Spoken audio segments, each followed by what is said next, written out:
We're now going to begin with a lap on the fresh tires. So this is pretty much a typical hot lap, so I'm not going to spend too much time on this one.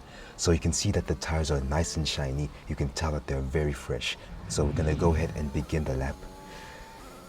Now as we head down the main straight into turn 1, braking hard and trail braking in towards the apex. I'm very confident with what the car is doing right now, and even through Eau Rouge and Raidillon, you can see how we don't have to lift at all as we head through that high-speed section.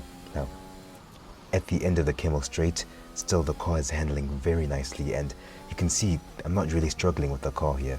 It's all under control.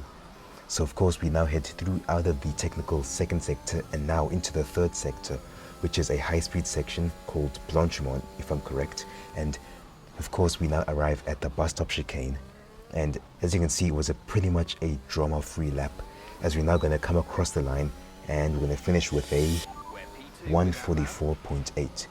So we're going to have to try and beat this time on the worn tires, which is not going to happen. So right now I just want to let Carlos Sainz by, just to show you the difference that having a fresh set of tires has versus having a completely worn out set. You can see him already, before he even started the lap, he's already disappeared off into the distance, just a tiny pixel on the screen. As you now head into turn 1 and turning in, you can the car just feels so much slower. You can feel it as you go through the corners, and even getting on the power, the car is just not having any of it. You see, we even have to lift there as we go through Eau Rouge and Raidillon. And already at the end of the first sector, we're already over a second down on our lap on the fresh tires. Also take note of how much less shiny the tires are when they are worn out.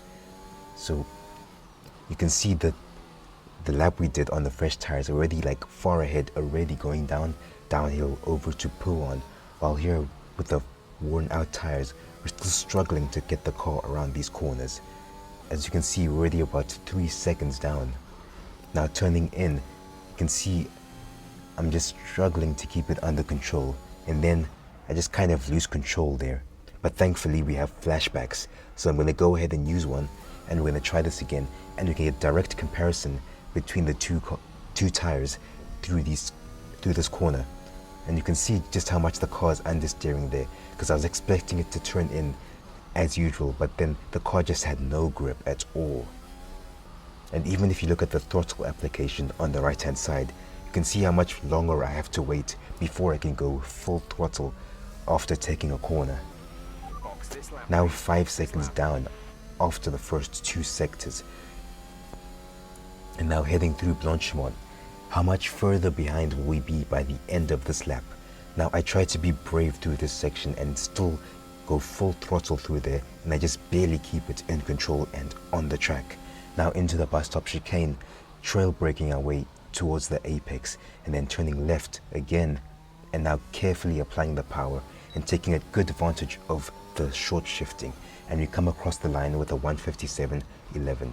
So 12-second difference, which is absolutely massive. But what about the difference that having assists makes? Check out the video in the center of the screen to find out.